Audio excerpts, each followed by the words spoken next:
Certified vision board ട്രെയിനറും scientific parenting ട്രെയിനറും കൂടിയാണ്. ISTD പാലക്കാട് ചാപ്റ്ററിന്റെ ലൈഫ് ടൈം മെമ്പറാണ്. ബയോകെമിസ്ട്രിയിൽ PG നേടിയിട്ടുണ്ട്. കേരള വിഷൻ നെന്മാറ ഡിവിഷനിൽ ന്യൂസ് റീഡറായി പ്രവർത്തിക്കുന്നു. ഏറെ സ്നേഹത്തോടെ സൗമ്യ മാഡത്തെ ഡിവിഷൻ പ്രോഗ്രാമിലേക്ക് സ്വാഗതം ചെയ്യുന്നു. ഡിവിഷന്റെ നന്മ നിറഞ്ഞ പ്രേക്ഷകർ ഓരോരുത്തരെയും ഈ പരിപാടിയിലേക്ക് സ്വാഗതം ചെയ്യുന്നു. Division director Lucia madam, team ഇൻചാർജിലെ അംഗമായ ജസീറ മാഡം, മറ്റു ടീം മെമ്പേഴ്സ് ഓരോരുത്തരെയും സ്വാഗതം ചെയ്തുകൊണ്ട് ഇന്നത്തെ സെഷൻ ഏറ്റെടുക്കുന്നതിനായി സൗമ്യ മാഡത്തെ ക്ഷണിക്കുന്നു. Ma'am, please. Thank you so much for the welcome Shifna. എല്ലാവർക്കും സുപ്രഭാതം. ഈ ഡിവിഷന്റെ ഇന്നത്തെ 270ാമത്തെ ദിവസത്തില് നിങ്ങളുടെ കൂടെ രാവിലെ ഒരു അരമണിക്കൂർ ചെലവഴിക്കാൻ കിട്ടിയത് വളരെ ഭാഗ്യമായി കരുതുകയാണ്. So thanks to Lucia ma'am for connecting me to this wonderful platform. നമുക്കറിയാം, നമ്മുടെ എല്ലാം ഒരു ദിവസം രാവിലെ ഏറ്റവും വളരെ എനർജറ്റിക് ആയിട്ടുള്ള 6:30 മുതൽ 7 മണി വരെയുള്ള സമയം നമ്മളെ പോളിഷ് ചെയ്യാനും നമ്മുടെ പോസിറ്റീവ് ചിന്തകൾ കൊണ്ട് നിറയ്ക്കുന്ന ഒരു പ്ലാറ്റ്ഫോം ആണെന്ന് അറിയാം. ലൂസിയ മാം കഴിഞ്ഞ ദിവസം ഇന്നത്തെ സെഷന്റെ പോസ്റ്റർ ഷെയർ ചെയ്യുന്ന സമയത്ത് ഈ പ്ലാറ്റ്ഫോമിൽ നിങ്ങൾ നടപ്പിലാക്കി കൊണ്ടുവരുന്ന അല്ലെങ്കിൽ എങ്ങനെയാണ് ഒരു സെഷൻ നടത്തിക്കൊണ്ടുപോകുന്നത് എന്നുള്ളതിനെ കുറച്ച് ഗൈഡ് ലൈൻസും കാര്യങ്ങളും എനിക്ക് ഷെയർ ചെയ്തിരുന്നു. അതിലെനിക്ക് ഇൻട്രസ്റ്റിംഗ് ആയിട്ട് തോന്നിയത്, കറക്റ്റ് നിങ്ങൾ ടൈമിന് തുടങ്ങി 1 മിനിറ്റ് മുമ്പെങ്കിലും സെഷൻ വൈൻഡ് അപ്പ് ചെയ്യണമെന്നും അതുപോലെ എങ്ങനെ ആയിരിക്കണം പ്ലാറ്റ്ഫോമിൽ എന്നുള്ള വളരെ കൃത്യമായ ഒരു ഗൈഡ് ലൈൻസോട് കൂടെ മുന്നേറിക്കൊണ്ടിരിക്കുന്ന ഒരു പ്ലാറ്റ്ഫോമിൽ സെഷൻ എടുക്കാൻ കിട്ടിയത് വളരെ ഭാഗ്യമായി കരുതി. ഒരിക്കൽ കൂടെ നിങ്ങൾ എല്ലാവർക്കും നന്ദിയും സ്നേഹവും അറിയിച്ചുകൊണ്ട് തുടങ്ങാൻ ആഗ്രഹിക്കുകയാണ്. ഇന്നത്തെ ടോപ്പിക് നിങ്ങൾ ശ്രദ്ധിച്ചോ? എത്ര പേര് ഇന്നത്തെ വിഷയം എന്താണ് എന്ന് കണ്ടിട്ടുണ്ട്? നിങ്ങൾ അതിലൂടെ കടന്നു പോയിട്ടുണ്ട്? എനിബഡി ആർക്കെങ്കിലും അൺമ്യൂട്ട് ചെയ്ത് പറയാം. നോക്കിയിരുന്നു, ഒരു അഡൾട്ട്ഹുഡ് അങ്ങനെ തോന്നുന്നു. യെസ്, അല്ലേ? അഡൾട്ട്ഹുഡ്, അഡൾട്ട് ആണ്. അഡൾട്ടിനെ പറ്റി RUN അഡൾട്ട് എന്നല്ലേ വിഷയം? Yes, RUN adult. Mallika madam ആണ് പറഞ്ഞിട്ടുള്ളത് അല്ലെ? RUN adult. അങ്ങനെയാണെങ്കിൽ അത് തന്നെയാണ് നിങ്ങളോട് എല്ലാവരോടും ചോദിക്കാനുള്ളത്. RUN അഡൾട്ട് ആണോ? നിങ്ങൾ ആണെന്നുണ്ടെങ്കിൽ ചാറ്റ് ബോക്സ് യൂസ് ചെയ്യാം. വൈ? യെസ് ആണെങ്കിൽ Y, you can type Y. അല്ലെങ്കിൽ അല്ലാന്നാണെങ്കിൽ you can type N, no. അല്ലെങ്കിൽ അൺമ്യൂട്ട് ചെയ്ത് പറയാം. യെസ്,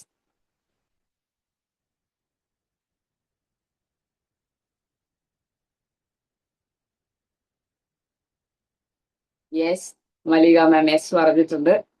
രാവിലെ yes, Muneer sir yes yes, thank you dears. അപ്പോൾ നമ്മളെല്ലാവരും അഡൽട്ട് ആണ് അല്ലെ? എന്താണ് ഒരു അഡൽട്ട് എന്നതുകൊണ്ട് നമ്മൾ ഉദ്ദേശിക്കുന്നത്? ഹോപ്പ് സോ എന്നാണ് റംല പറഞ്ഞിട്ടുള്ളത്.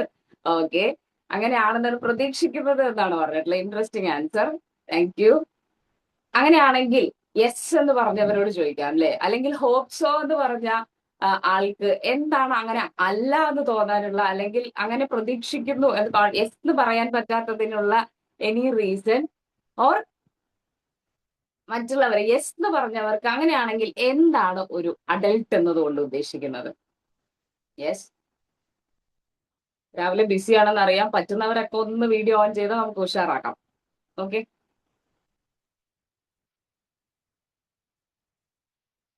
വാട്ട്സ് യുവർ എന്താണ് നിങ്ങളുടെ പെർസ്പെക്റ്റീവില്, നിങ്ങളുടെ കാഴ്ചപ്പാടിൽ എന്താണ് അഡൽട്ട്? You can share.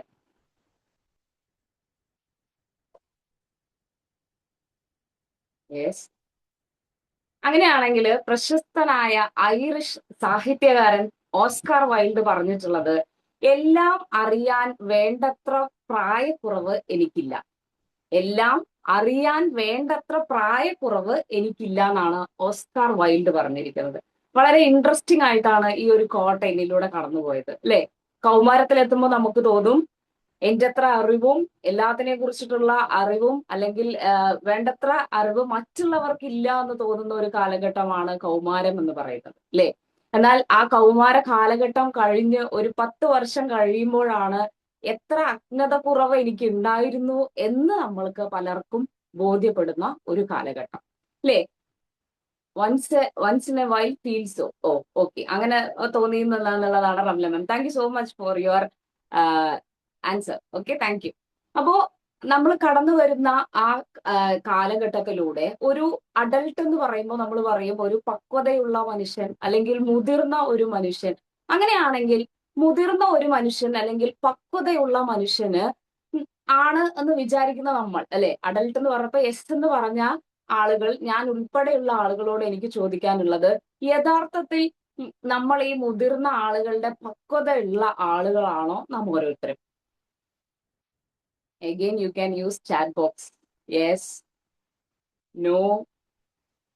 യഥാർത്ഥത്തിൽ നമ്മുടെ ലൈഫിൽ നമ്മൾ കടന്നു പോകുന്ന സാഹചര്യങ്ങളോട് മേ ബി ജാഫർ സാർ പറഞ്ഞിരിക്കുന്നത് ഓക്കെ, നമ്മളെ ജീവിതത്തിൽ നമ്മൾ കടന്നു പോകുന്ന സാഹചര്യങ്ങളിലൂടെ പോകുമ്പോൾ ശരിക്കും നമ്മൾക്ക് പക്വതയുണ്ട് അല്ലെങ്കിൽ ശരിക്കും ഞാൻ ഒരു മുതിർന്ന ആളാണ് എന്ന് തോന്നുന്ന രീതിയിലാണോ നമ്മൾ ജീവിച്ചുകൊണ്ടിരിക്കുന്നത്?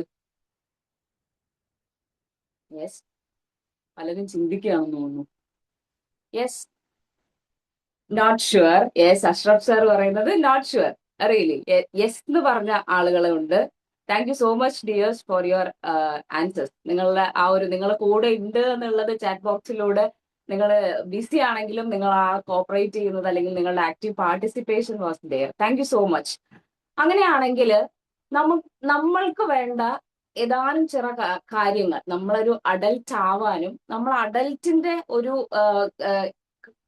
അഡൽട്ടായി ആവുന്നതും അഡൽറ്റിന് വേണ്ട ക്വാളിറ്റീസ് അല്ലെങ്കിൽ നമ്മൾ ഒരു അഡൽട്ട് ആണ് എന്ന് നമുക്കും മറ്റുള്ളവർക്കും ആ ഒരു എക്സ്പീരിയൻസ് കിട്ടണമെങ്കിൽ നമ്മുടെ ജീവിതത്തിൽ പകർത്തേണ്ട ചെറിയ ചെറിയ കാര്യങ്ങളെ കുറിച്ച് മാത്രമാണ് ഞാൻ ഇന്ന് നിങ്ങളുമായിട്ട് ഷെയർ ചെയ്യുന്നത്. ഒരുപക്ഷെ നിങ്ങൾക്ക് അറിയുന്നതായിരിക്കാം, നമ്മളെല്ലാം ജീവിതത്തിൽ പകർത്തുന്ന കാര്യങ്ങളായിരിക്കാം. ഇനി നമ്മുടെ ജീവിതത്തിന്റെ തിരക്കുകളിലും നമ്മുടെ ജീവിത പ്രാരാബ്ദങ്ങളിലും നമ്മൾ ഇതൊക്കെ വിട്ടുപോയിട്ടുണ്ടെങ്കിൽ അതൊരു ഓർമ്മപ്പെടുത്തലൂടെയാണ് ഇന്നത്തെ ഈ മോർണിംഗ് എന്ന് പറയുന്നത്. ഓക്കെ, ആദ്യമായിട്ട് ചോദിക്കാനുള്ളത്, അഡൽട്ട് ആണെങ്കിൽ are you an accountable person എന്നുള്ളതാണ് ചോദിക്കാനുള്ളത്. അതായത് ഉത്തരവാദിത്വമുള്ള മനുഷ്യനാണോ നിങ്ങൾ എന്നുള്ളതാണ്. കഴിഞ്ഞ ദിവസം രാവിലെ നോർമലി നടക്കാൻ ഇറങ്ങുന്നത് പോലെ ഇറങ്ങിയതാണ്. അപ്പൊ വഴിയില് നമ്മൾ സ്ഥിരമായി കാണുന്ന കുറെ ആളുകൾ ഉണ്ടാവും അല്ലേ? അവരെയൊക്കെ സ്ഥിരം കാണുന്ന ആളുകളെയൊക്കെ കാണുന്ന സമയത്ത് പാൽ സൊസൈറ്റിയിൽ പാല് കൊടുത്തു പോകുന്ന ശേഖരേട്ടനെ കണ്ടപ്പോൾ എന്നും ഭയങ്കര ചിരിച്ച മുഖത്തോടെയാണ് ശേഖരേട്ടനെ കാണാറുള്ളത്. പക്ഷെ അന്ന് കാണുന്നത് ഭയങ്കര കനമുള്ള ഒരു മുഖത്തോടു കൂടെയാണ് ശേഖരേട്ടനെ കാണുന്നത്. അത് കഴിഞ്ഞു വരുമ്പോഴാണ് അടുത്ത വീട്ടിലെ ബേബി ചേച്ചിയുടെ വീട്ടില് ജോലിക്ക് നിൽക്കുന്ന ചേച്ചി വളരെ ആക്റ്റീവ് ചുറുചുറുക്കോടുകൂടെ ഇരിക്കുന്ന ശാന്ത ചേച്ചിയെ കാണുമ്പോ വളരെ സങ്കടമാണ് ശാന്ത ചേച്ചിയുടെ മുഖത്ത് എനിക്ക് കാണാൻ കഴിഞ്ഞത്. അത് കഴിഞ്ഞ് രാവിലെ ട്യൂഷന് പോകുന്ന ഒരു കൂട്ടം കൂട്ടുകാരെ കണ്ടത്, അവര് ഭയങ്കര കളി ചിരികളോടുകൂടെയാണ് അവരെന്നും രാവിലെ നടന്നു പോകാറുള്ളത്. പക്ഷെ അവരെ കണ്ടപ്പോഴും അന്ന് അവർക്ക് വലിയ സന്തോഷമോ കളിചിരികളോ ഒന്നുമില്ല. പക്ഷെ എന്തോ ഒരു നിരാശയാണ് അവരുടെ മുഖത്തെല്ലാം കാണാൻ കഴിഞ്ഞത്. അത് കഴിഞ്ഞ് തിരിച്ചു വരുന്ന സമയത്ത് രാവിലെ പണിക്ക് പോകുന്ന ഹിന്ദിക്കാരെ, അല്ലെങ്കിൽ നമ്മുടെ ഭാഷയിൽ പറയും ബംഗാളികൾ അല്ലെ, ഹിന്ദിക്കാരെ കണ്ടപ്പോൾ അവർക്കും എന്തൊക്കെയോ എന്നും കാണുന്ന ഒരു പ്രസരിപ്പ്, ജോലിക്ക് പോകുന്നതിന്റെ ഒരു പ്രസരിപ്പ് അവരുടെ മുഖത്തും കണ്ടില്ല എന്നുള്ളതാണ്. ഇതെല്ലാം ആലോചിച്ചുകൊണ്ട് എന്താണ് ഇന്ന് എല്ലാവരും ഇത്തരത്തിലൊരു സാഹചര്യത്തിലാണല്ലോ എന്ന് പ്രതീക്ഷിച്ചുകൊണ്ട് മുഖം തുടയ്ക്കുന്ന ഇടയിലാണ് ശ്രദ്ധിച്ചത് ഞാൻ കണ്ണട വെച്ചിരുന്നില്ല എന്നുള്ളത്. അതായത് ഇത്രയും ആളുകൾക്ക് പ്രശ്നമുണ്ട് എന്ന് ചിന്തിച്ച ഞാൻ എന്റെ കാഴ്ചക്കായിരുന്നു പ്രശ്നം, അല്ലെങ്കിൽ ഞാൻ കണ്ണട വെക്കാത്തതായിരുന്നു പ്രശ്നം എന്നുള്ളത് തിരിച്ചറിഞ്ഞത് കുറച്ച് വൈകിയാണ് അല്ലെ? ഇതുപോലെയാണ് നമ്മുടെ ജീവിതത്തിൽ നമ്മൾ ഉടനീളം കടന്നു പോകുമ്പോൾ നമ്മുടെ ജീവിതത്തിൽ മറ്റുള്ളവർ ഇങ്ങനെ ചെയ്യുന്നു, അല്ലെങ്കിൽ മറ്റുള്ളവർ എന്നെ ഇങ്ങനെ നോക്കിക്കാണുന്നു, അല്ലെങ്കിൽ അവർ ഇതാണ് അഭിപ്രായം എന്ന് പറയുന്നിടത്ത് നമ്മൾ എങ്ങനെയാണ് നമ്മളെ നോക്കിക്കാണുന്നത്, അല്ലെങ്കിൽ നമ്മൾ ഏത് കാഴ്ചയിലൂടെയാണ് സ്വയം നോക്കുന്നതും മറ്റുള്ളവരെ നോക്കുന്നതും എന്നാണ് യഥാർത്ഥത്തിൽ ഒരു മുതിർന്ന പക്വതയുള്ള വ്യക്തിയെ വ്യക്തിയാക്കി മാറ്റുന്നത് അല്ലെ? എപ്പോഴാണോ ഞാൻ ഇന്ന് നിൽക്കുന്ന സിറ്റുവേഷൻ, ഇന്ന് നിൽക്കുന്ന സാഹചര്യത്തിന് പൂർണ്ണ ഉത്തരവാദി ഞാനാണ്, അല്ലെങ്കിൽ ഞാൻ ചെയ്ത പ്രവർത്തികൾ കൊണ്ടായിരിക്കാം എന്ന് ചിന്തിക്കുന്നിടത്താണ് നമ്മളിൽ മാറ്റം ഉണ്ടാവുന്നത്. Yes or no? Yes. Yes. അപ്പോ നമ്മൾ ചെയ്യുന്ന പ്രവർത്തികൾ, അല്ലെങ്കിൽ നമ്മുടെ ഭാഗത്ത് എന്തെങ്കിലും ഒരു മിസ്റ്റേക്സ് ഉണ്ടായാൽ, നമ്മൾ എന്തെങ്കിലും ഒരു കാര്യം നമ്മൾ ബൈ മിസ്റ്റേക്ക് ചെയ്യാം, ചിലപ്പോ അറിഞ്ഞുകൊണ്ടാവാം, അറിയാതെ ആയിരിക്കാം. നമ്മൾ ചെയ്യുന്ന ആ പ്രവൃത്തിയുടെ ഉത്തരവാദിത്വം ഞാൻ അത് ഏറ്റെടുക്കുന്നു, ഇറ്റ്സ് മൈ മിസ്റ്റേക്ക് എന്ന് പറയാൻ എപ്പോഴാണോ നമ്മൾ തയ്യാറാവുന്നത്, അപ്പോഴാണ് ശരിക്കും നമ്മൾ ഒരു അക്കൗണ്ടബിൾ പേഴ്സൺ ആവുന്നതും, അപ്പോഴാണ് യഥാർത്ഥത്തിൽ ഒരു ആർ യു ആൻ അഡൽട്ട് എന്ന് ചോദിക്കുന്ന ക്വസ്റ്റിന് നമുക്ക് പ്രോപ്പർ ആയിട്ട് ഒരു ആൻസർ പറയാൻ കഴിയുക. നമ്മുടെ ജീവിതത്തിൽ ഒന്ന് പുറകോട്ട് നോക്കുമ്പോൾ നമുക്ക് അറിയാൻ പറ്റും, അല്ലെങ്കിൽ നമ്മളുടെ ഡെയിലി ലൈഫിൽ പലയിടത്തും നമുക്ക് തോന്നും, ഞാൻ അങ്ങനെ പറയണ്ടായിരുന്നു അല്ലേ, അല്ലെങ്കിൽ ഞാൻ ആ ഒരു സിറ്റുവേഷനിൽ അങ്ങനെ അല്ലായിരുന്നു പ്രതികരിക്കേണ്ടതെന്ന് നമുക്ക് പലപ്പോഴും ആ സിറ്റുവേഷന് ശേഷം തോന്നാറുണ്ട് അല്ലെ. അങ്ങനെ തോന്നുന്ന സമയത്ത് ഭയങ്കര ഒരു റിഗ്രറ്റ് ആയിരിക്കും നമുക്ക് ഉണ്ടാവുക അല്ലെ. സബിത മാം പറയുന്നത് ട്രൂ. നമുക്ക് ഭയങ്കര ഒരു റിഗ്രറ്റാ, ഞാൻ അങ്ങനെ അല്ല അവിടെ ചെയ്യേണ്ടിയിരുന്നത്, ഞാൻ കുറച്ചുകൂടെ മെച്ചുവേർഡ് വേർഷൻ എന്റെ അവിടെ എടുക്കണമായിരുന്നു, അല്ലെങ്കിൽ ഞാൻ അതിനെ കുറച്ചുകൂടെ നല്ല മനോഹരമായിട്ട് എനിക്ക് ആ സിറ്റുവേഷൻ ഹാൻഡിൽ ചെയ്യാൻ കഴിയുമായിരുന്നു എന്നൊക്കെ നമുക്ക് പലപ്പോഴും ചിന്തിക്കാറുണ്ട്. എന്നാൽ വീണ്ടും അതേ ഒരു സാഹചര്യം നമ്മുടെ മുന്നിൽ ഉണ്ടാവുമ്പോഴും നമ്മൾ അതേപോലെയാണോ ആ സാഹചര്യത്തിൽ പ്രവർത്തിക്കുന്നത്, അതോ അതിൽ നിന്നും മാറ്റം വരുത്തി റെസ്പോൺസിബിൾ, അല്ലെങ്കിൽ ഇനി അങ്ങനത്തെ ഒരു സിറ്റുവേഷൻ എന്റെ ലൈഫിൽ ഉണ്ടാവരുത് എന്ന ഉത്തരവാദിത്വം ഏറ്റെടുത്തുകൊണ്ടാണോ നമ്മൾ പ്രവർത്തിക്കുന്നതെന്ന് സ്വയം ചോദിക്കാനുണ്ടാവുന്ന ഒരു മനസ്സ് നമുക്ക് ഉണ്ടാവണം എന്നുള്ളതാണ്. അതാണ് യഥാർത്ഥത്തിൽ നമ്മളെ അഡൽട്ട് എന്ന് പറയുന്ന നമ്മളെ അഡൽട്ട് ആക്കുന്നത്. So the first point is B accountable എന്നുള്ളതാണ്. അങ്ങനെയാണെങ്കിൽ രണ്ടാമത് ചോദിക്കാനുള്ളത്, നമ്മൾ പറയും നമ്മൾ മുതിർന്ന പക്വതയുള്ള ആളുകളാണെന്ന്. നമ്മൾ എങ്ങനെയാണ് കേൾക്കുന്നത്? എങ്ങനെയാ നമ്മൾ കേൾക്കുന്നത്? Yes, are you there? ഞാൻ പറഞ്ഞാൽ ശരിയാവോ അങ്ങനെയൊക്കെ വിചാരിച്ചിട്ടാണോ? യെസ്. നമ്മൾ പലപ്പോഴും കേൾക്കുന്നത് കേൾക്കാറുണ്ട് എന്ന് മറുപടി ബോധ്യപ്പെടുത്തിയിട്ടാണ് പറയാൻ വേണ്ടി കേൾക്കുക. കേൾക്കുന്നവരുണ്ട്. യെസ്. മറുപടി യെസ്, പറയാൻ സുനിയ. വേണ്ടി കേൾക്കുന്നവരുണ്ട്. മറുപടി പറയാൻ വേണ്ടി കേൾക്കുന്നവരുണ്ട്. Okay, thank you so much Sunia ma'am. ഇനി other positively, okay, Ashraf sir പറയുന്നത്. ഇനി അതർ കേൾവിശക്തി ഉള്ളത് കൊണ്ട് യാദൃശ്ചികമായി കേൾക്കുന്നവരുണ്ട്. കേൾവിശക്തി ഉണ്ട്, ഈ രണ്ട് സാധനം ഇവിടെ ഉണ്ടല്ലോ അല്ലെ. സോ കേൾവിശക്തി ഉണ്ട് ഉള്ളത് കൊണ്ട് മാത്രം കേൾക്കുന്നവരുണ്ട്. Okay, interesting. ആക്റ്റീവ് ആയിട്ട് ചെയ്യാറുണ്ട് എന്നാണ് റസീന മാം പറയുന്നത്. ഓക്കെ, ആക്റ്റീവ് ആയിട്ട് ലിസൺ ചെയ്യാറുണ്ട് എന്നൊക്കെ പറയുന്നുണ്ട്. Okay, anyway thank you so much dears. അപ്പൊ നമ്മൾ കേൾക്കുന്നത് പലപ്പോഴും നമ്മൾ കേൾക്കാൻ വേണ്ടി കേൾക്കുന്നവരാവാം, അല്ലെങ്കിൽ ഈ പറഞ്ഞ പോലെ നിർബന്ധിതമായി കേൾക്കേണ്ടി വരുന്ന സാഹചര്യങ്ങൾ ഉണ്ടാവാം. അങ്ങനെയാണെങ്കിൽ ഒരു പക്വതയുള്ള വ്യക്തി എങ്ങനെയാണ് സ്വയം കേൾക്കേണ്ടത്, മറ്റുള്ളവരെ കേൾക്കേണ്ടത്? നമുക്കറിയാം നമ്മുടെയൊക്കെ ലൈഫില് എങ്ങനെയാണെങ്കിലും ഒരു ദിവസം എടുത്തു നോക്കിയാൽ പല സാഹചര്യങ്ങളിലൂടെയാണ് നമ്മളെല്ലാം കടന്നു പോയിക്കൊണ്ടിരിക്കുന്നത് അല്ലെ. എന്നാൽ ആ സാഹചര്യങ്ങളിലൂടെ കടന്നു പോകുന്ന സമയത്ത് എത്ര പേർ സ്വയം കേൾക്കാൻ ശ്രമിക്കാറുണ്ട്? എന്തുകൊണ്ടാണ് എനിക്ക് ഇങ്ങനെ ഒരു സിറ്റുവേഷനിലൂടെ കടന്നു പോകേണ്ടി വന്നത് എന്ന് സ്വയം നമ്മളെ കുറിച്ച് നമ്മൾ കേൾക്കാൻ ശ്രമിക്കാറുണ്ടോ എന്നുള്ളതാണ് എന്റെ ചോദ്യം.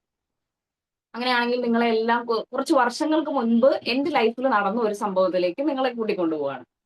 എന്റെ മോൻ അന്ന് വളരെ സെക്കൻഡ് സ്റ്റാൻഡേർഡ് ഓർ തേർഡ് സ്റ്റാൻഡേർഡിൽ പഠിക്കുന്ന സമയമാണ്. അപ്പൊ നമ്മളൊക്കെ പറയും കേൾക്കാറുണ്ട് എന്നുള്ളത് അല്ലെ. അപ്പൊ മോൻ തീരെ ചെറുതായതുകൊണ്ട് അവൻ സ്കൂൾ വിട്ട് വന്ന് വിശേഷങ്ങൾ പറയാം. നമുക്കറിയാം ഒരു എൽ പി സ്റ്റേജിൽ പഠിക്കുന്ന കുട്ടികൾക്ക് അവരുടെ സ്കൂളിൽ രാവിലെ മുതൽ നടന്ന എല്ലാ സംഭവങ്ങളും നമ്മളോട് ഷെയർ ചെയ്യാനുള്ള ഭയങ്കര ഒരു ഇതിലൂടെ ആയിരിക്കും അവർ സ്കൂളിൽ നിന്ന് തിരിച്ചു വരുന്നത് അല്ലെ. നമ്മളോട് പറയണം, ഷെയർ ചെയ്യണം എന്നുള്ള മൈൻഡ് സെറ്റിലായിരിക്കാം. അപ്പൊ അങ്ങനെ വന്ന് മോൻ എന്നോട് ഷെയർ ചെയ്യാൻ സമയത്ത് ഞാൻ എന്തോ കിച്ചണിൽ അവിടെ ചെയ്തുകൊണ്ടിരിക്കുമ്പോ ഞാൻ അവനോട് പറഞ്ഞു, നീ പറഞ്ഞോ, ഞാൻ കേൾക്കുന്നുണ്ട് എന്ന് പറഞ്ഞു. അപ്പോ മോൻ അത് പറഞ്ഞു, ഞാൻ കേട്ടു. അത് കഴിഞ്ഞ് നമുക്കറിയാം, നമ്മളൊരു പഴഞ്ചൊല്ലൊക്കെ നമ്മളുടെ ജീവിതത്തിൽ എപ്പോഴും പറയാറുള്ളതാണ്, കൊടുത്താൽ കൊടുത്താൽ കൊല്ലത്തും ഏഹ് കിട്ടും. കൊടുത്താൽ കൊല്ലത്തും കിട്ടും അല്ലേ? എനിക്കും കിട്ടി.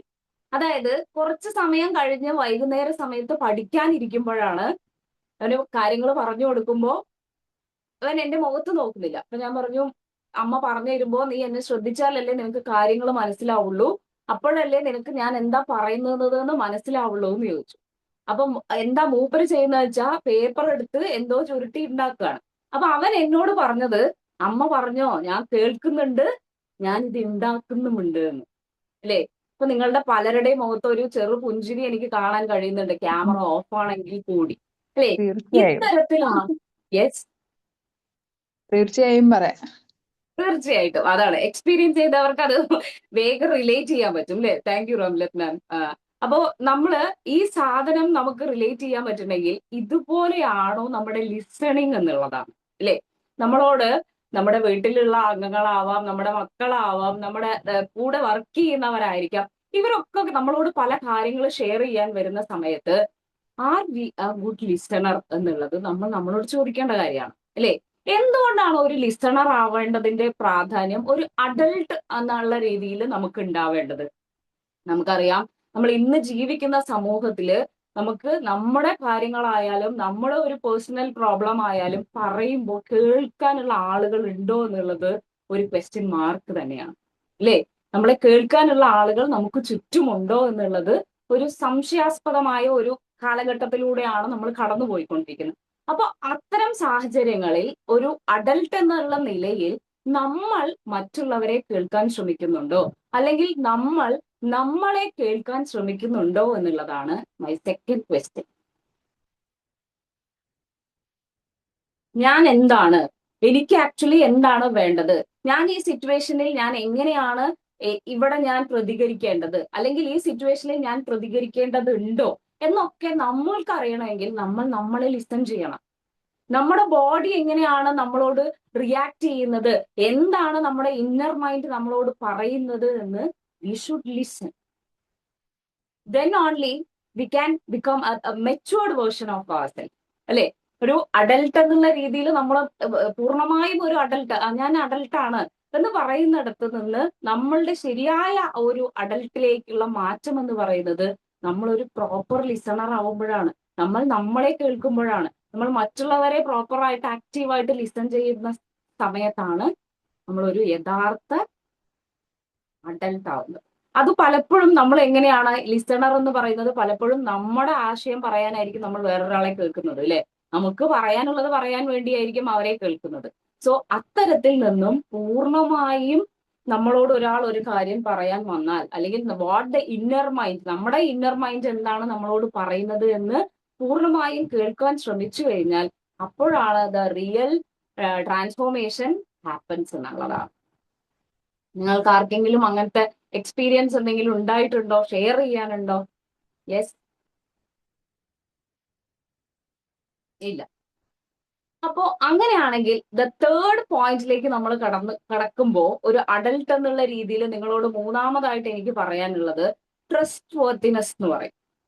Are you A trust worthy person? നമ്മളൊരു വിശ്വസ്തത ഉള്ള ആളാണോ? ആരോടാണ് നമ്മൾ വിശ്വസ്തതയുള്ള ആളാവേണ്ടത്? നമ്മളോട് തന്നെ. നമ്മുടെ പല കഴിവുകളും നമ്മുടെ പല കുറവുകളും നമുക്കറിയാം അല്ലേ? നമ്മളെ കുറിച്ച് ഏറ്റവും കൂടുതൽ നന്നായിട്ട് അറിയുന്നത് ആർക്കാ? നമുക്ക് തന്നെയാണ് അല്ലേ? കുറച്ചു മുന്നേ പറഞ്ഞ പോലെ എല്ലാം അറിയാൻ വേണ്ടത്ര പ്രായക്കുറവ് എനിക്കില്ല എന്ന് രസകരമായിട്ടുള്ള ഓസ്കർ വൈൽഡ് പറഞ്ഞു വെച്ചിടത്ത് നമുക്ക് എന്തറിയാം, എന്താണ് എൻ്റെ ശക്തി, എന്താണ് എൻ്റെ ദൗർബല്യം എന്ന് അറിയുന്നിടത്താണ് റിയൽ ആയിട്ടുള്ള നമ്മൾ എന്താണ് എന്നുള്ളത് അറിയാം. അതാണ് മറ്റുള്ളവർ വിശ്വസിക്കപ്പെടുന്നതും അല്ലെങ്കിൽ നമ്മൾ നമ്മളെ വിശ്വസിക്കുന്നതും ആ ക്വാളിറ്റീസ് വെച്ചിട്ടാണ് അല്ലേ? അങ്ങനെയാണെങ്കിൽ നമ്മുടെ കഴിവുകൾ മെച്ചപ്പെടുത്താൻ വേണ്ടി ദിവസവും എന്ത് ശീലങ്ങളാണ് ഞാൻ മുന്നോട്ട് വെക്കുന്നത്? എനിക്കറിയാം ഈ പ്ലാറ്റ്ഫോമിൽ എന്തായാലും നിങ്ങൾ ഏർലി മോർണിംഗ് എഴുന്നേറ്റ് വളരെയധികം പോസിറ്റീവായിട്ടുള്ള കാര്യങ്ങൾ ഉൾക്കൊണ്ടുകൊണ്ട് ഒരു ദിവസത്തെ ഏറ്റവും മനോഹരമായിട്ട് ലീഡ് ചെയ്യുന്ന ആളുകളാണ് എന്റെ മുന്നിൽ ഇരിക്കുന്നത് നിങ്ങൾ ഓരോരുത്തരും. യെസ്, അപ്പാർട്ട് ഫ്രം ദിസ്, ഇത് കൂടാതെ നമ്മൾ നമ്മളുടെ ബെസ്റ്റ് വേർഷൻ എടുക്കാൻ വേണ്ടി, അല്ലെങ്കിൽ നമ്മൾ ആസ് എ അഡൾട്ട് ഞാൻ ചെയ്യേണ്ട, അല്ലെങ്കിൽ ഞാൻ എന്നെ ഏറ്റവും ബെറ്റർ ആക്കാൻ വേണ്ടിയിട്ട് ചെയ്യുന്ന കാര്യങ്ങൾ എന്താണ്? എന്തെങ്കിലും ഡെയിലി ചെയ്യുന്ന കാര്യങ്ങൾ നിങ്ങളുടെ ആർക്കെങ്കിലും ഷെയർ ചെയ്യാനുണ്ടോ? ഡെയിലി ഞാൻ എൻ്റെ ഒരു ഇംപ്രൂവ്മെന്റിന് വേണ്ടി, അല്ലെങ്കിൽ എൻ്റെ ഒരു ബെറ്റർമെന്റിന് വേണ്ടി ഞാൻ ദിവസവും ചെയ്യുന്ന ഒരു കാര്യമാണ് ഇത് എന്ന് പറയാനുണ്ടോ? യെസ്, കുറച്ചുകൂടി ക്യാമറ ഓൺ ചെയ്തു. മെക്സവറിൽ എക്സസൈസ് ചെയ്യാറുണ്ട് രാവിലെ. എക്സസൈസ് ചെയ്യാറുണ്ട്, വെരി ഗുഡ്. പിന്നെ ലൈറ്റ് സർക്കിൾ, മെഡിറ്റേഷൻ, മെഡിറ്റേഷനോ അഫർമേഷനോ? മെഡിറ്റേഷൻ ചെയ്യാറുണ്ട്, ഹരിഫ മാം പറയുന്നു. Thank you ma'am. പിന്നെ light circle, life circle, okay. പിന്നെ ഡെയിലി 2-3 പേജ് വായിക്കും. Very good. ബഷീർ സാർ പറഞ്ഞ ഡെയിലി വായിക്കാറുണ്ട്, ക്ലാസ്സിൽ കയറാറുണ്ട്, attending division. Yes, attending division നിങ്ങളെല്ലാം രാവിലെ ചെയ്യുന്ന ഒരു ഏറ്റവും നല്ല കാര്യമാണ്. റീഡിങ് പറഞ്ഞിട്ടുണ്ട് അല്ലേ? അപ്പോ നിങ്ങൾക്ക് എല്ലാവർക്കും ബഷീർ സാർ പറഞ്ഞു 2-3 പേജ് ദിവസവും വായിക്കുന്ന ഒരാൾ, അതിന്റെ ഒരു അറിവും അതിൽ നിന്ന് കിട്ടുന്ന ഒരു എക്സ്പീരിയൻസ് എന്ന് പറയുന്നത് ഇറ്റ്സ് എ ഗ്രേറ്റ് പ്രോസസ് ആണ് അല്ലെ? ഡെയിലി ചെയ്യാൻ, സൈക്ലിംഗ് ചെയ്തുകൊണ്ട് കേൾക്കുന്നു, വെരി ഗുഡ്. പ്രയർ, മെഡിറ്റേഷൻ, അങ്ങനെ സോ മെനി തിങ്സ് നിങ്ങൾ നിങ്ങൾക്ക് വേണ്ടി ചെയ്യുന്ന കാര്യങ്ങൾ ഉണ്ട് അല്ലെ? അപ്പൊ ഒരു മുതിർന്ന വ്യക്തി എന്നുള്ള നിലയിൽ, അല്ലെങ്കിൽ ഒരു പക്വതയുള്ള വ്യക്തി എന്നുള്ള നിലയിൽ, എന്റെ പൂർണ്ണമായ, അല്ലെങ്കിൽ ഞാൻ ഒരു അഡൽട്ട് ആണ് എന്ന് പറയുമ്പോൾ റിയലി അഡൽട്ട് ആണോ എന്ന് ചോദിക്കുന്നിടത്ത് ആണ് എന്ന് പറയാൻ വേണ്ടി നമ്മൾ എന്ത് ചെയ്യുന്നു എന്നുള്ളത് വളരെ പ്രധാനപ്പെട്ട കാര്യമാണ്. ചെയ്യുന്ന നന്മകൾ എഴുതി വെക്കാറുണ്ട്. അഷ്റഫ് സാർ പറഞ്ഞു, വെരി ഗുഡ്. ഒരു വേറെ കാര്യമായിട്ടാണ് അഷ്റഫ് സാർ അത് ഷെയർ ചെയ്തിട്ടുള്ളത്. സാംസങ് S10 നടന്നുകൊണ്ട് കേൾക്കുന്നു സാർ, എന്തോ പറയാനാണോ സാർ? ക്യാമറ ഓൺ ചെയ്തിട്ടുണ്ട്. യെസ്, സാർ തന്നെയാണ്. സാർ നോക്കുന്നുണ്ട്. ക്യാമറ ഓൺ ചെയ്തത് anything you want to share sir? Okay. അപ്പൊ നമ്മളൊരു അഡൽട്ട് ആവണമെങ്കിൽ, അഡൽട്ട് ആണെന്ന് വെറുതെ പറയുക മാത്രമല്ല, ബി അക്കൗണ്ടബിൾ. നമ്മൾ അക്കൗണ്ടബിൾ ആവുക എന്നുള്ളതാണ് the first point. And the second one is നമ്മളില് ലിസണിങ് എന്നുള്ളത്, നമ്മുടെ കേൾവി, മറ്റുള്ളവരെ പരിഗണിക്കാറുണ്ട് എന്ന് പറയുന്നുണ്ട്. ന്യൂസിയ മാം ആണ്, ഐ തിങ്ക് ന്യൂസിയ മാം ആണെന്ന് വിചാരിക്കുന്നുണ്ട്. ഏറ്റവും ഒരു നല്ല ക്വാളിറ്റിയാണ് അല്ലെ? മറ്റുള്ളവരെ പരിഗണിക്കുക എന്ന് പറയുന്നത് നമുക്ക് അങ്ങനെയൊന്നും എല്ലാവർക്കും ചെയ്യാൻ പറ്റാത്ത കാര്യമാണ്. നമ്മൾ ന്യൂസിയ മാം ആണ്. So thank you ma'am four sharing. അപ്പോൾ മറ്റുള്ളവരെ പരിഗണിക്കുക എന്ന് പറയുന്നത് ഇറ്റ്സ് എ വണ്ടർഫുൾ തിങ് അല്ലെ? മറ്റുള്ളവരെ പരിഗണിക്കുക എന്ന് പറയുമ്പോൾ ആസ് എ ഹ്യൂമൻ നമ്മൾ പറയും മനുഷ്യൻ ആയാൽ പോരാ, മനുഷ്യത്വം നമുക്ക് ഉണ്ടാവണം എന്നല്ലേ? ആ മനുഷ്യത്വം നിറഞ്ഞു നിൽക്കുമ്പോഴാണ് നമുക്ക് മറ്റുള്ളവരെ കൂടെ പരിഗണിക്കാൻ പറ്റുക. അവരുടെ പേഴ്സ്പെക്റ്റീവിൽ കൂടെ നിന്നുകൊണ്ട് കാര്യങ്ങളെ കേൾക്കാനും മനസ്സിലാക്കാനും നമുക്ക് കഴിയുക എന്നുള്ളതാണ്.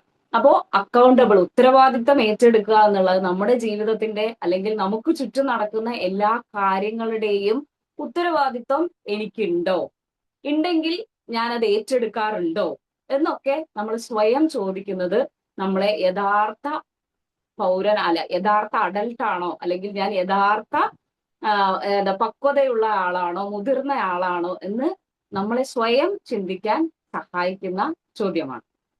അതേപോലെ തന്നെയാണ് ലിസണിങ് എന്ന് പറഞ്ഞത്. നമ്മൾ പറഞ്ഞു പൂർണ്ണമായിട്ടും എന്ത് ചെയ്യുക, നമ്മളുടെ ഇന്നർ മൈൻഡിനെ ആയാലും ശരി, അതുപോലെ മറ്റുള്ളവർ നമ്മളോട് ഷെയർ ചെയ്യാൻ വരുന്ന സമയത്ത് അവർക്ക് എന്തെങ്കിലും പറയാനുണ്ടെങ്കിൽ, അത് നമ്മുടെ ഫാമിലി മെമ്പേഴ്സ് ആണെങ്കിലും വളരെ അറ്റൻറ്റീവായി കണ്ണോട് നോക്കി അവരെ കേൾക്കാൻ ശ്രമിക്കുക എന്നുള്ളതാണ് ദ ആക്റ്റീവ് ലിസണിങ് എന്നുള്ളത് കൊണ്ട് ഉദ്ദേശിക്കുന്നത്. And the final point is trustworthy എന്നുള്ളതാണ്. വിശ്വാസം എന്നുള്ളത് നമ്മൾ ബിൽഡ് ചെയ്യുന്ന ഒരു സാധനമാണ് അല്ലെ? നമ്മളുടെ പ്രവൃത്തിയിലൂടെ, നമ്മുടെ വാക്കുകളിലൂടെ, നമ്മുടെ ചിന്തകളിലൂടെയൊക്കെ നമ്മൾ ദിവസം ബിൽഡ് ചെയ്തുകൊണ്ടിരിക്കുന്ന ഒരു സാധനമാണ് എന്തെന്ന് പറയുന്നത്, ട്രസ്റ്റ് വർത്തി എന്ന് പറയുന്നത്. അത് ഒരു ദിവസം കൊണ്ട് ഉണ്ടാവുന്ന സാധനമല്ല, ഒരു ബ്രിഡ്ജ് പോലെയാണ് അല്ലെ? കണക്ടിങ്, അതായത് ഇവിടുന്ന് ഒരു സ്ഥലത്തുനിന്ന് ഒരു സ്ഥലത്തിലേക്ക് കണക്ട് ചെയ്യുന്ന ഒരു ബ്രിഡ്ജ് പോലെയാണ് ഈ ഒരു ട്രസ്റ്റ് എന്ന് പറയുന്നത്. അത് ബിൽഡ് ചെയ്യണമെങ്കിൽ നമ്മുടെ ചിന്തകൾ, നമ്മുടെ വാക്കുകൾ, നമ്മുടെ പ്രവർത്തികൾ ഇതെല്ലാം എങ്ങനെയായിരിക്കണം? പോസിറ്റീവോടുകൂടെ കണക്റ്റഡ് ആയി വരുന്ന സമയത്ത് മാത്രമാണ് ആ ഒരു ട്രസ്റ്റ് ബിൽഡ് ചെയ്യപ്പെടുള്ളൂ അല്ലെ? നമ്മൾ ചെയ്യുന്ന പ്രവർത്തികൾ, നമ്മൾ ചിന്തിക്കുന്ന കാര്യങ്ങളും നമ്മൾ ചെയ്യുന്ന കാര്യങ്ങളും വേറെ ആണെങ്കിൽ നമ്മൾ തമ്മിൽ തന്നെ ഒരു കോൺട്രഡിക്ഷൻ ഉണ്ടാവും അല്ലേ? സോ അത് ഉണ്ടാവാതെ വരണമെങ്കിൽ ആ ഒരു ട്രസ്റ്റ് വർത്തി ബിൽഡ് ചെയ്യണമെന്നുണ്ടെങ്കിൽ ഈ പറഞ്ഞ കാര്യങ്ങൾ നിങ്ങളുടെ വായനയാവാം, നിങ്ങളുടെ നല്ല ചിന്തകളാവാം, മറ്റുള്ളവരെ പരിഗണിക്കുന്നതാവാം, നമ്മുടെ ജീവിതത്തിൽ ഉണ്ടായ നന്മകളെ കുറിച്ച് നോട്ട് ചെയ്ത് വെക്കുന്നതായിരിക്കാം, നമ്മുടെ ജീവിതത്തിൽ ഉണ്ടായിട്ടുള്ള ഒരു ദിവസം ഉണ്ടാവുന്ന കാര്യങ്ങൾക്കുള്ള ഗ്രാറ്റിറ്റ്യൂഡ് അറിയിക്കുന്നതിലൂടെ ആവാം. ഇത്തരത്തിലാണ് നമ്മൾ ഇന്ന് നിൽക്കുന്നിടത്ത് നിന്ന് യഥാർത്ഥ പക്വതയുള്ള മുതിർന്ന മനുഷ്യനാവാൻ നമ്മളെ സഹായിക്കുക എന്നുള്ളതാണ്. അങ്ങനെയാണെങ്കിൽ നമുക്കറിയാം, നമ്മളൊക്കെ നമ്മുടെ സ്കൂൾ ലൈഫിൽ പഠിച്ചിട്ടുള്ള, നമ്മൾ കേട്ടിട്ടുള്ള ഒരു ജ്യോതിശാസ്ത്രജ്ഞനാണ് കോപ്പർനിക്കസ് അല്ലേ? കോപ്പർനിക്കസ് പറഞ്ഞു വെച്ചിട്ടുള്ളത് ഇങ്ങനെയാണ്: നമുക്ക് അറിയാവുന്നത് നമുക്ക് അറിയാമെന്ന് അറിയുക, നമുക്ക് അറിയാവുന്നത് നമുക്ക് അറിയാമെന്ന് അറിയുക, നമുക്ക് അറിയാൻ വയ്യാത്തത് നമുക്ക് അറിയാൻ വയ്യെന്നും അറിയുക. ക്ലിയർ? അതായത് നമുക്ക് അറിയാവുന്നത് നമുക്ക് അറിയാന്ന് അറിയാം, നമുക്ക് അറിയാൻ കഴിയാത്തത് നമുക്ക് അറിയില്ല എന്ന് തന്നെ അതും അറിയാൻ നമുക്ക് കഴിയണം. അതാണ് യഥാർത്ഥ അറിവ് എന്നാണ് പറയുന്നത്. അപ്പോ ഒരു മുതിർന്ന പൗരൻ അല്ലെങ്കിൽ അഡൽട്ട് എന്ന് ചോദിക്കുമ്പോൾ എന്തൊക്കെയാണ് എനിക്ക് എന്നെ കുറിച്ച് അറിയുക, എന്തൊക്കെയാണ് ഞാൻ എന്നെ കുറിച്ച് കൂടുതൽ അറിയേണ്ടത്, ഇത് രണ്ടും അറിയുന്നിടത്താണ് യഥാർത്ഥത്തിൽ പക്വതയുള്ള, യഥാർത്ഥത്തിൽ മുതിർന്നവർ എന്ന് പറയുന്ന നമ്മൾ മുതിർന്നവരാകുന്നത്.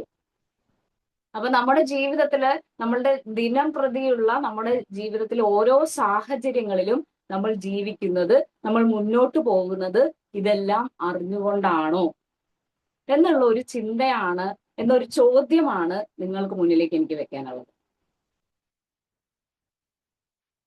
സ്വയം അറിയുക, അതാണ് ഏറ്റവും വലിയ അറിവ് എന്നുള്ളതാണ്. അപ്പോ നമ്മളെ അറിയാൻ ശ്രമിക്കുക.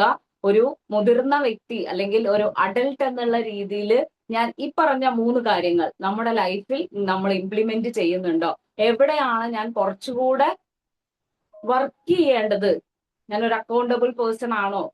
ആം ഐ ആക്റ്റീവ് ലിസണർ? ഞാനൊരു നല്ലൊരു ആക്റ്റീവ് ലിസണർ ആണോ? അല്ലെങ്കിൽ ഞാനൊരു ട്രസ്റ്റ് വർത്തി പേഴ്സൺ ആണോ? ഞാൻ വിശ്വസിക്കാൻ പറ്റുന്ന ഒരാളാണോ? അല്ലെങ്കിൽ വിശ്വാസ്യത ഉള്ള ഒരാളാണോ നിങ്ങളെന്ന് നമ്മൾ സ്വയം ചോദിക്കുന്നിടത്ത് നമുക്കിതിനുള്ള ഉത്തരങ്ങൾ കിട്ടും. അത് നിങ്ങളെ നല്ല ഒരു മുതിർന്ന വ്യക്തി അല്ലെങ്കിൽ നല്ല പക്വതയുള്ള വ്യക്തിയാക്കാൻ നിങ്ങളെ സഹായിക്കട്ടെ എന്ന് മാത്രം ആശംസിച്ചുകൊണ്ട് നിർത്തുന്നു. Thank you. Over to the chair. And once again ഇതുപോലെ ഒരു അവസരം എനിക്ക് രാവിലെ നിങ്ങളുടെ കൂടെ ഒരു ഹാഫ് ആൻ അവർ എന്നുള്ളത് ഇന്നത്തെ എന്റെ ദിവസം ധന്യമാക്കി എന്നാണ് എനിക്ക് പറയാനുള്ളത്. So thank you so much, dears. Thank you, Nusia ma'am, for connecting me to this program. 270ാമത്തെ ദിവസത്തിൽ എനിക്ക് വരാൻ കഴിഞ്ഞതിലുള്ള സന്തോഷവും നന്ദി അറിയിക്കുന്നു. Thank you so much. Thank you മാം. നല്ല ചിരിച്ച മുഖവുമായി പ്രസന്ന ഭാവത്തോടെ നല്ല പോസിറ്റീവ് എനർജി നൽകിക്കൊണ്ട് ഇന്നത്തെ പുലരിയെ ധന്യമാക്കിയിരിക്കുന്നത് സൗമ്യ മാഡമാണ്. അനുഭവ സാക്ഷ്യങ്ങളുടെ വെളിപ്പെടുത്തലുകളിലൂടെ ഉത്തരവാദിത്വത്തിന്റെ പ്രാധാന്യം ഒരു കേൾവിക്കാരൻ എങ്ങനെയാവണം എന്നതാണ് ഹൃദ്യമായി പറഞ്ഞിരിക്കുന്നത്. സ്വയം കേൾക്കുക, മറ്റുള്ളവരെയും കേൾക്കുക എന്നതിനെ എങ്ങനെ സാധ്യമാവും എന്ന വലിയ സന്ദേശം ലളിത ഭാഷയിലൂടെ നമ്മളിലേക്ക് എത്തിച്ചിരിക്കുകയാണ് ഈ പുലരിയിൽ മാഡം. നിങ്ങളുടെ സമാധാനത്തിനും ആത്മാഭിമാനത്തിനും ഭീഷണിയാവുന്ന വ്യക്തികളിൽ നിന്നും സാഹചര്യങ്ങളിൽ നിന്നും ഒഴിഞ്ഞു മാറുന്നതാണ് യഥാർത്ഥ പക്വത എന്ന് ബുദ്ധവചനം കാണാനിടയായിട്ടുണ്ട്. സ്വയം അറിയുക എന്ന വലിയ അറിവിനെ നമ്മളിലേക്ക് എത്തിച്ച പ്രിയപ്പെട്ട മാഡത്തിന്, സൗമ്യ മാഡത്തിന് ഡിവിഷൻ ടീമിന്റെ ഹൃദ്യമായ നന്ദി അറിയിക്കുന്നതോടൊപ്പം ഈ ഒരു പ്ലാറ്റ്ഫോമിനെ എന്നും ഈ പൊൻപുലരിയിൽ സ്വയം അറിയാനും മറ്റുള്ളവരിലേക്ക് അറിവിനെ എത്തിക്കാനും നമ്മോടൊപ്പം കൂടിയിരിക്കുന്ന പ്രിയപ്പെട്ട പ്രേക്ഷകരാണ് ഇതിന്റെ വൻ വിജയം എന്ന് പറയുന്നത്. അവർക്കും ഡിവിഷൻ ടീമിന്റെ സ്നേഹ നന്ദി അറിയിക്കുന്നു. കൂടാതെ എൻ്റെ എൻ്റെ കൂടെയുള്ള പ്രിയപ്പെട്ട എൻ്റെ സഹപ്രവർത്തകർക്കും നൂസിയ മാഡത്തിനും സ്നേഹ ആശംസകൾ അറിയിക്കുന്നതോടൊപ്പം ഇന്നത്തെ 270ാം എപ്പിസോഡ് ഇവിടെ സമാപിച്ചതായി അറിയിക്കുന്നു. Thank you madam. Thank you Jaseera ma'am.